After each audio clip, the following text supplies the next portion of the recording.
శ్రీ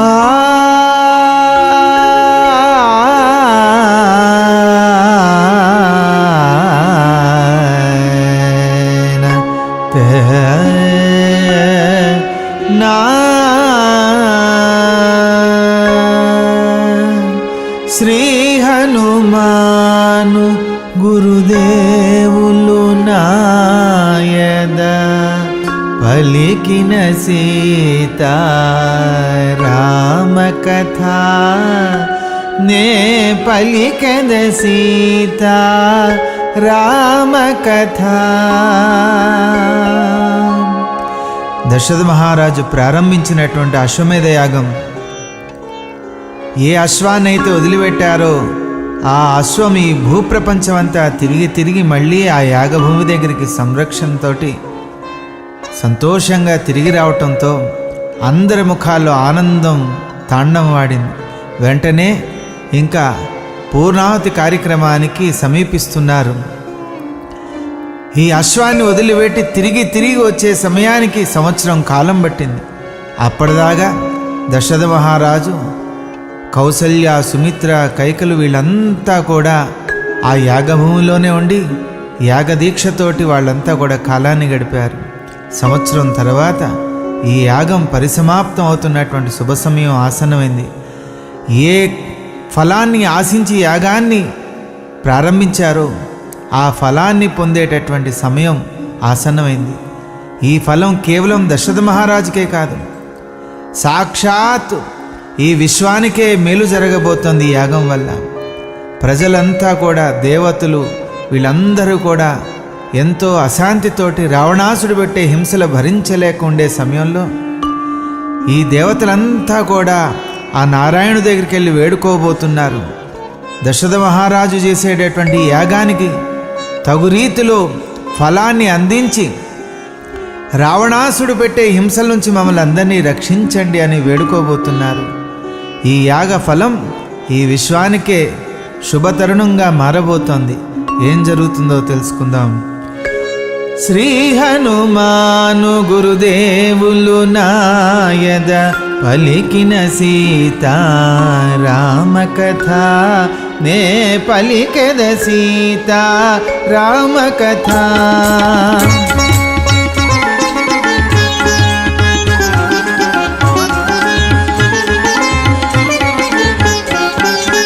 వచ్చే మరో వసంతము సంపూర్ణమాయ సంవత్సరము.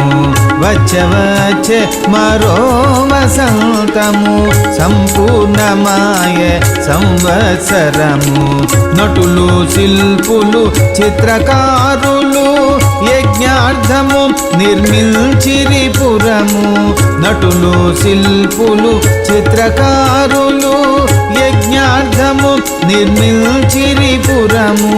దశరథుడంపిన పిలుపులందుకొని ఏ తెల్చిరి బంధుమిత్రులు రాజులు. దశరథుడంపిన పిలుపులందుకొని ఏ తెల్చిరి బంధుమిత్రులు రాజులు. కలకల నవ్వెను సరయూ తీరము, కలకల నవ్వెను సరయూ తీరము. కిటకిటలాడెను నూతన పురము. శ్రీ హనుమాను గురుదేవులు నాయద పలికిన సీతారామ కథ నే పలికెద సీతారామ కథ.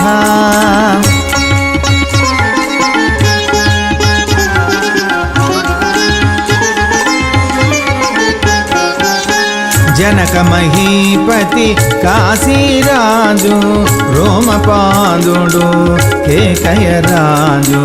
జనక మహీపతి కాశీరాజు రోమపాదుడు కేకయరాజు. సింధు సౌవీర సౌరాష్ట్రపతులు నలుదిక్కులు గల పృథివీపతులు. సింధు సౌవీర సౌరాష్ట్రపతులు నలుదిక్కులు గల పృథివీపతులు. కొని వచ్చినారు రత్నరాసులు దశరథున కొసగ పలు కానుకలు. కొని వచ్చినారు రత్నరాసులు దశరథున కొసగ పలు యజ్ఞవాటిక కలకలలాడెను యజ్ఞవాటిక తళతళ మెరసెను యజ్ఞవేదిక శ్రీ హనుమాను గురుదేవులు నాయద పలికిన సీతారామ కథ నే పలికద సీతారామ కథ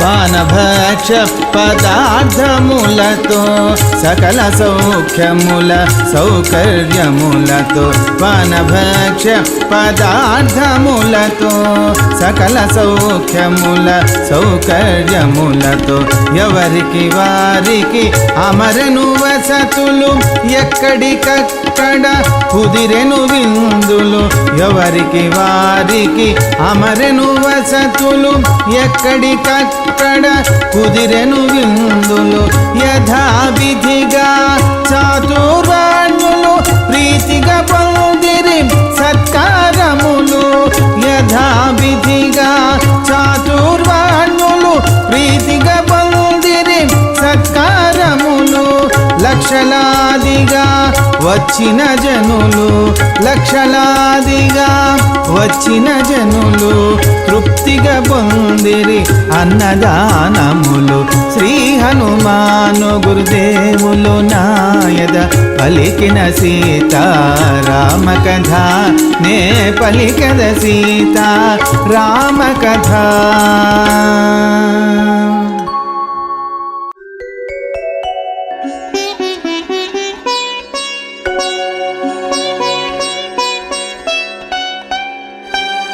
దశరథ మహారాజు ఏ సంకల్పం చేత ఈ అశ్వమేధ యాగాన్ని ప్రారంభించాడో ఆ యాగం పరిసమాప్తమయ్యే సమయం ఆసన్నమైంది.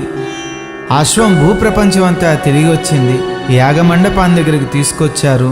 ఇంకా 3 రోజులు జరిగేటువంటి పూర్ణాహుతి సిద్ధమైంది.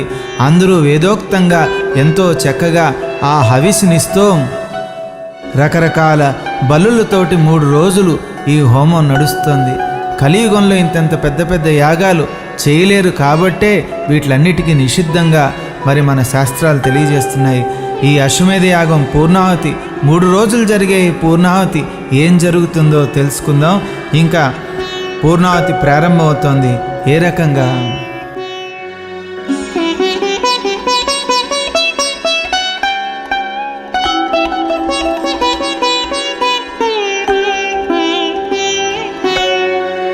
శ్రీ హనుమాను గురుదేవులు నాయద పలికిన సీతారామ కథనే పలికద సీతారామ కథ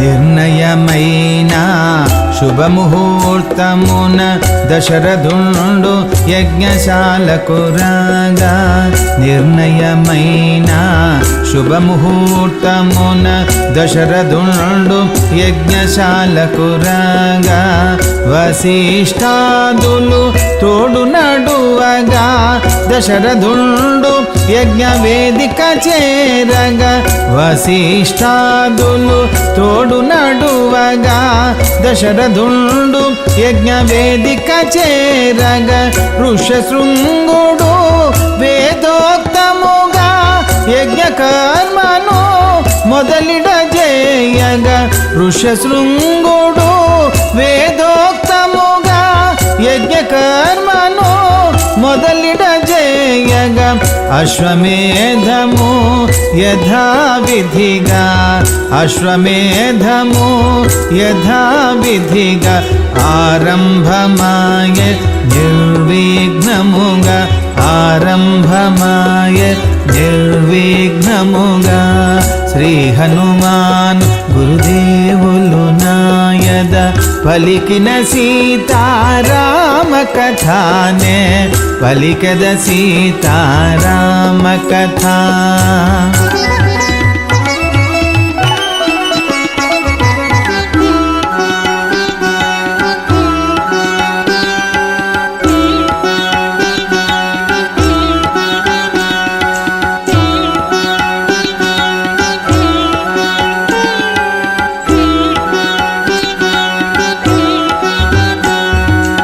దేశములెన్నో తిరిగిన హయము తిరిగి చేరెను సరయూ తీరము.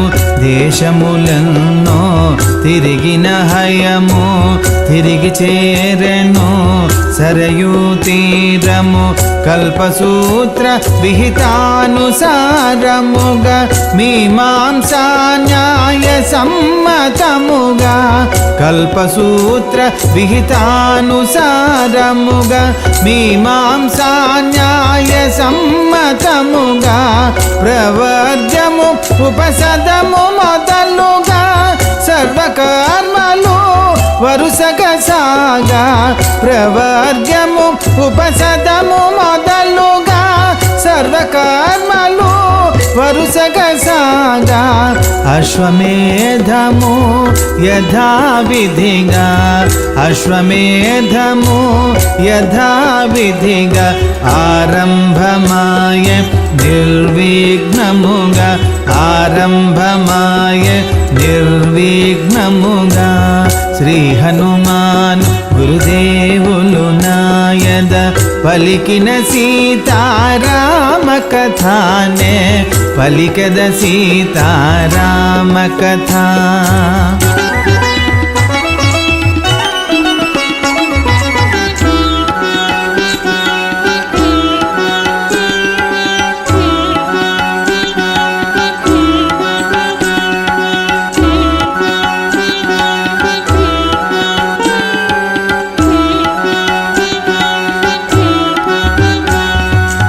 కర్మదేవతల ఆరాధించిరి ప్రాతఃసవనము పూర్తి చేసిరి. కర్మదేవతల ఆరాధించిరి ప్రాతఃసవనము పూర్తి చేసిరి. హవిర్భాగము ఇంద్రున కొసగిరి సోమవల్లిని స్తుతియునర్చిరి. హవిర్భాగము ఇంద్రున కొసగిరి సోమవల్లిని స్తుతియునర్చిరి. సక్రమముగా మాత్వందిన సవనము తృతీయ సవనము పూర్తి చేసిరి. సక్రమముగా మాత్వందిన సవనము తృతీయ సవనము పూర్తి చేసిరి. అశ్వమేధము యథావిధిగా అశ్వమేధము యథావిధిగా ఆరంభమాయ నిర్విఘ్నముగా ఆరంభమాయ నిర్విఘ్నముగా.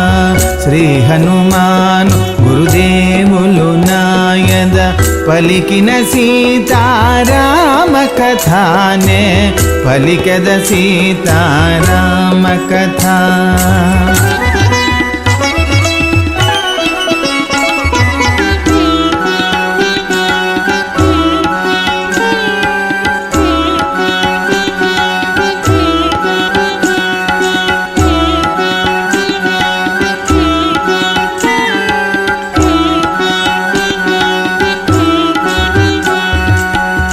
అశ్వమేధ యాగంలో 3 రోజులు జరిగేటటువంటి పూర్ణాహుతి కార్యక్రమంలో రెండో రోజు కార్యక్రమంలోకి ప్రవేశిస్తున్నారు.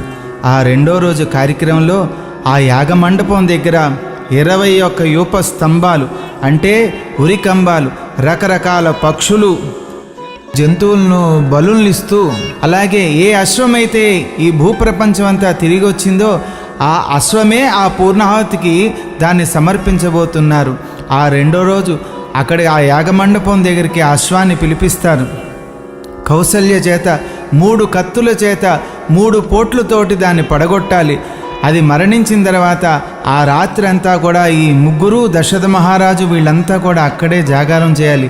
ఉదయాన్నే లేచిన తర్వాత ఆ చనిపోయినటువంటి ఆ మృతదేహంతో ఆ హవిస్సుగా సమర్పించి ఆ ధూమాన్ని వీళ్ళందరూ పీల్చినట్లయితే సకల పాపాలు దోషాలు తొలగిపోతాయి. ఇది పూర్ణాహుతిలో జరిగేటటువంటి క్రియ. అటువంటి అశ్వమేధ యాగంలో రెండో రోజు మూడో రోజు జరిగేటటువంటి పూర్ణాహుతి క్రియని ఋష్యశృంగుల వారు పర్యవేక్షిస్తున్నారు. అలాగే 18 బంగారపు ఇటుకల చేత ఒక గరుడి ఆకారంలో ఒక పెద్ద యాగమండపాన్ని వీటి గురించి విశేషంగా నిర్మించారు. ఏం జరుగుతుందో తెలుసుకుందాం. 21 యూపస్తంభములు బారెడముగా స్థాపించినారు. 21 యూపస్తంభములు బారెడముగా స్థాపించినారు. ఉత్తమాశ్వమును జలచరములను భుజంగములను విహంగములను ఉత్తమాశ్వమును జలచరములను భుజంగములను విహంగములను కట్టినారు. 300 పశువులను యూపంబులకు వరుసలుగాను కట్టినారు. 300 పశువులను యూపంబులకు వరుసలుగాను అశ్వమేధము యథావిధిగా అశ్వమేధము యథావిధిగా ఆరంభమాయ నిర్విఘ్నముగా ఆరంభమాయ నిర్విఘ్నముగా శ్రీ హనుమాను గురుదేవులు నాయద పలికిన సీతారామ కథానే పలికెద సీతారామ కథ.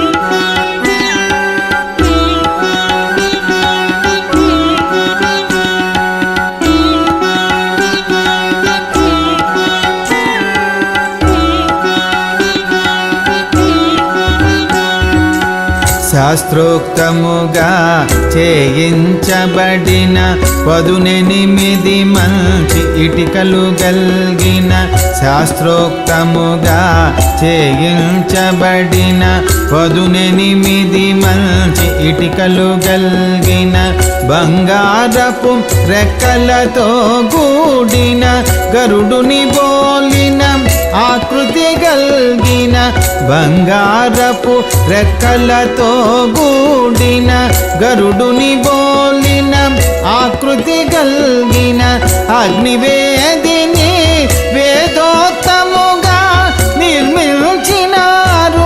నేర్పు మీరగా అగ్నివేదిని వేదోత్తముగా నిర్మించినారు.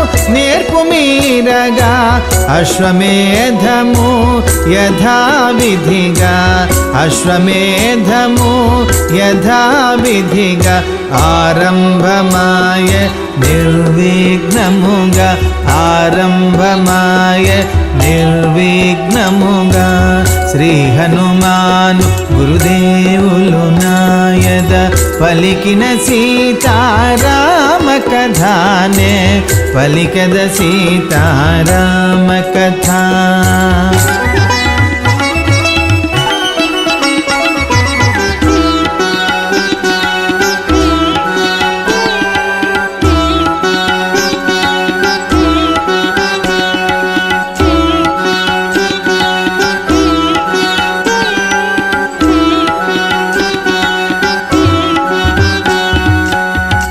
ఆ సమయానికి కౌసల్యా సతి యథావిధిగా అటకే తెల్చి ఆ సమయానికి కౌసల్యా సతి యథావిధిగా అటకే తెల్చి అశ్వమునకు ప్రదక్షిణ చేసి 3 కత్తులతో కూలగబొడిచి అశ్వమునకు ప్రదక్షిణ చేసి 3 కత్తులతో కూలగబొడిచి స్థిరచిత్తయై ధర్మాభిలాషతో రేయి గడపెన కూలిన హయముతో స్థిరచిత్తయై ధర్మాభిలాషతో రేయి గడపెన కూలిన హయముతో అశ్వమేధము యథావిధిగా అశ్వమేధము యథావిధిగా సాగిపోయెను నిర్విఘ్నముగా సాగిపోయెను నిర్విఘ్నముగా శ్రీ హనుమాను గురుదేవులు నాయద పలికిన సీతారామ కథానే పలికద సీతారామ కథ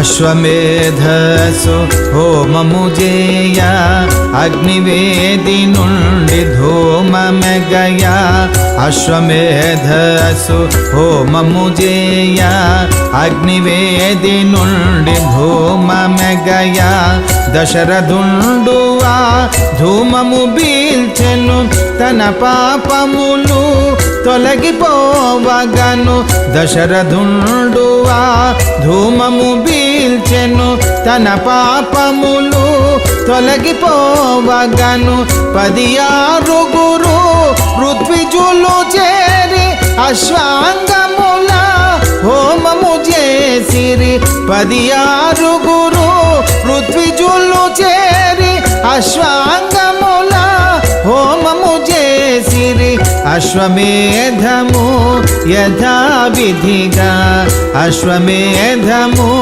యథావిధిగా ఆరంభమాయ నిర్విఘ్నముగా ఆరంభమాయ నిర్విఘ్నముగా శ్రీ హనుమాను గురుదేవులు నాయద పలికిన సీతారామ కథానే పలికద సీతారామ కథ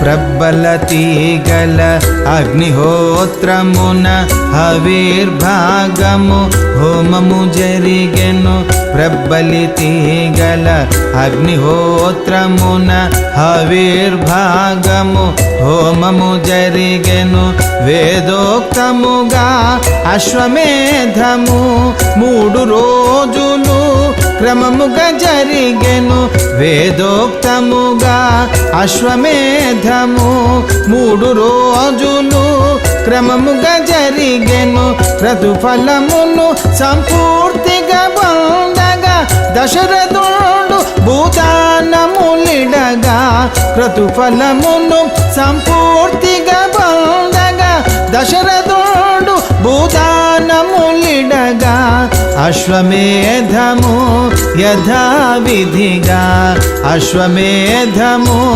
యథావిధిగా సంపూర్ణమాయ నిర్విఘ్నముగా సంపూర్ణమాయ నిర్విఘ్నముగా శ్రీ హనుమాను గురుదేవులు నాయద పలికిన సీతారామ కథానే పలికద సీతారామ కథ